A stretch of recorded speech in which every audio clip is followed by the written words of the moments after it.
สวัสดีค่ะพี่น้องค่ะคลิปนี้พัชชาจะพาพี่น้องมาทำยอดบายสี อันนี้เป็นกลวยจีบค่ะ อันนี้จะใส่เป็นกาบบักบิงผสมประสานครั้งแรกนะคะ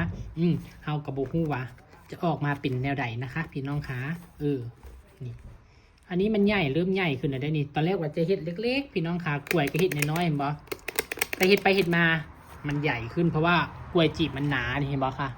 ใบตองมันหนา มันก็เลยใหญ่ขึ้น แต่ก็พอดีค่ะ ใส่กับใบสี3 ชั้น ใบสี5 ชั้น ใบสี7 ชั้นนะคะ เป็นกล้วยยอด ตรงนี้เดี๋ยวพัชชาจะแต่งให้ดูอีกคลิปต่อไปนะคะ ตอนนี้มาเรียงกาบมาเบงให้ดูก่อน หลายๆคนยังเรียงไม่เป็นนะคะพี่น้องคะพี่ปัดลมซะก่อน อันนี้มันจะเป็นขันบักเบง10 ทิศนะคะ ไม่ใช่8 ทิศ เพราะว่าพัชชาตั้งต้นนะตั้ง5 กาบนะคะ มันก็เลยใหญ่ขึ้นนะคะ เพราะว่าเป็นรอบตัวมันใหญ่ เวลาเย็บกาบบักเบงให้เย็บไล่ลงแบบนี้ค่ะบ่ต้องย่านเปลืองลูกสเตปเปอร์ผู้ใดย่านเปลืองลูกสเตปเปอร์ระยะเฮ็ดพี่น้องค่ะเฮ็ดออกมาแล้วมันโบแน่นมันโบงามนะคะ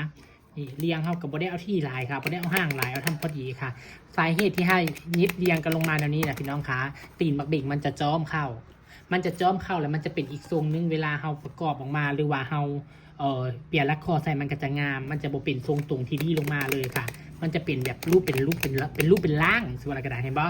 หากกราบครบแล้วบัดนี้เขาก็ซับตัวนี้แล้วก็มาใส่ตัวนี้เขาข้ามได้ข้ามถ้าโบเฮ็ดแบบพัชชานี่มันก็สิเป็นอีกทรงนึงได้พี่น้องคะปะใส่นี่บัดนี้เห็นบ่นี่ไล่ลงมาเลย3-4 ลูกเย็บไปเลยไม่ต้องกลัวว่าเปลืองนะคะสเตปเปอร์ไซส์ดีแท้ไซส์ดีว่าเด้อเป็นสเตปเปอร์ปากกว้างเบอร์10พี่น้องใครสนใจก็สั่งมาได้เด้อค่ะไซส์ดีไซส์ทนค่ะถามมาพัชชาการันตีบอกว่าไซส์ดีพัชชานะบอกได้เลยว่าไซส์ดีแต่แท้พัชชาเป็นรับประกันให้ว่าจะปีมันอยู่ที่การใช้งานนี่บางคนโยนไปโยนมามันก็แตกกระหักพี่น้องค่ะพัชชาบอกได้มา